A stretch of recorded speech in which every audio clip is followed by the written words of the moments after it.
Eto mga senior citizens, good news, aprobado na.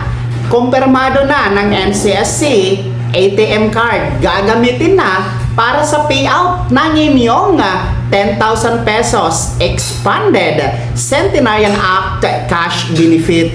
Yan ang ating pag-uusapan. So eto nga po no mga senior citizens, magandang balita dahil ang NCSC kinumpirma ang pag-aproba no na ang inyo pong 10,000 piso na expanded Centenarian Act cash benefit ay pwede na pong ilipat o ipadala through e-fund transfer.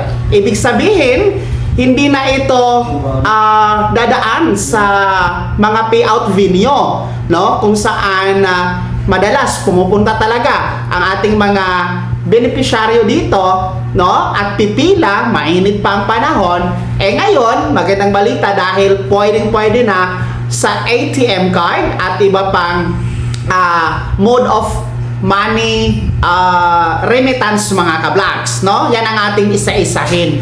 Well, ito pong e-fund transfer, no? Meron pong 4 na uri, no? Kung saan pagpipilian ninyo mga lolo at lola kung saan nyo po gustong i-transfer ang 10,000 piso na cash gift.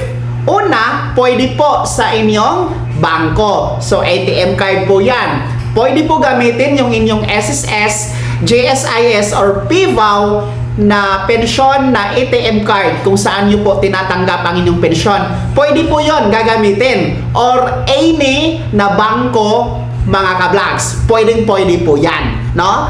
Ibig sabihin lang nito, kapag may ATM card kayo existing, huwag na kayong kumuha ng iba. Basta active. No? Pwede po yan. Pangalawa, pwede po ang land bank, no? Yung peso and savings account ng land bank mga ka-vlogs, no? Pwede po yan na choice. Pangatlo, pwede po ang GCash.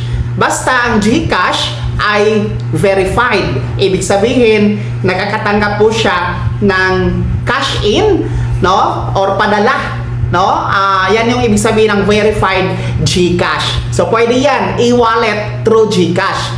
Pang-apat, no, pwede po ang Palawan Pawn Shop o Palawan Pera Express Padala. Kung malapit kayo sa Palawan Pawn Shop, pwede po yan, ha? Mga lolo at lola. Tapos, ang gagawin nyo lamang po, no, mag-fill out kayo ng application form para sa e-fund transfer. Ang form na yan pwedeng i-download sa website ng NCSC. Then, pwede din po yan makuha sa OSCA office na nasa munisipyo ninyo or LSWDO office, no? Magbigay lamang kayo ng mga patunay na active ang napili ninyo na mode of money transfer.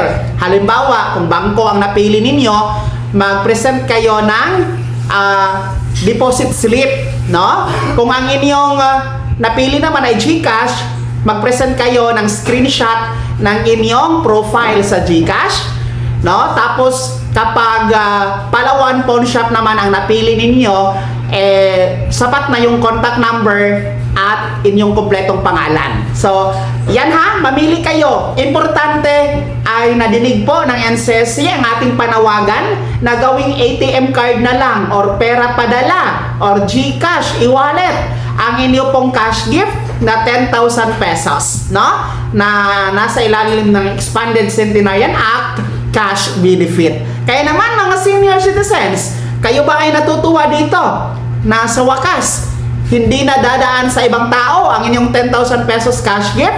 Ito'y diretso na sa ATM card, e-wallet na GCash or Palawan Pawn Shop. Ibahagi nyo po sa comment section na nasa baba. Maraming salamat sa pagtutok. God bless. Mag-ingat mga ka-vlogs.